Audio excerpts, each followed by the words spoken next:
let me get back to the codependent and enabling person just for a second. This is really, really important, I want to say to all of you. And I want you to really knock this off. Not for my benefit, for yours. This is destroying so many of you, it's destroying your shalom, okay? Do not allow the person you're interacting with to define the term. Your mother doesn't get to define the fifth commandment for you. Neither does your father. You need to know what that commandment means, but not from the person trying to get you to obey. Don't let the person telling you, well, you need to be a servant. Don't let that person who you're serving define servant for you, just because they're trying to do that whole thing. Now, if you've chosen a person in structure, they get to define it. But you don't let people walk around and just insert themselves to try to, for their benefit, tell you what a verse means so that they might benefit that way. Do you understand where I'm going with this? Mostly it comes up with the fifth commandment where your parent will say to you, well, you need to come over and do what I say because that's what the commandment says. You need to honor your mother and father. Well, that's not what it means, and they don't get to define that. All right? Because they're trying to use it for manipulation. They're trying to use it to make you do something they want you to do that you don't want to do.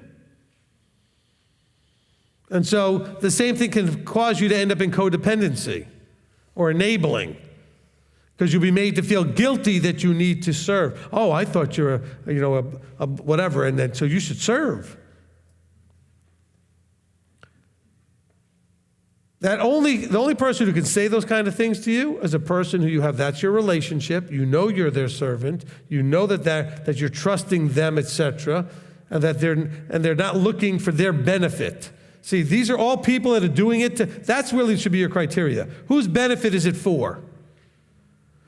If you're in the scriptural understanding, if you're my servant, everything that I'm going to ask you to do is for your benefit. Think of that again. Everything that I'm going to ask you as my servant to do is not for me, it's for you. If the person who's asking you to do things, the benefit is for them, it's not a servant situation. Did you understand that? Maybe that's the simplest way to understand. This is why I like opening my mouth until it finally comes out in clarity, okay? He's going to help me sort it out as I'm saying it. If the thing that's happening, whether it's someone trying to tell you how to do the fifth commandment, how they're trying to do all these other things, if it's to their benefit, they got it wrong, okay? So if you're my child and I'm going to throw the fifth commandment in your face because I'm going to say to you, look, you're having a real struggle understanding how to show honor and respect, and that's going to be a problem for you in general. So I'm okay with you not liking what I said. I'm okay with you not doing what I said, but you got to talk to me right. You got to learn to show enough honor and respect. You don't get to talk to me like that. That's to your benefit, not mine. So let's be careful with that. Everybody wants to try to use Scripture to get you to do what they want because it's for their benefit. No. Don't let them do that. Did that make sense for everybody? Okay. That's a powerful one. Because otherwise you're going to be doing what they can to use your belief in Messiah, your belief in Torah against you to manipulate you. Don't be manipulated. Okay? I don't benefit from anything I teach you, except maybe if you just start doing it, I'll have less counseling to do. Okay? That's the only benefit I might get out of this.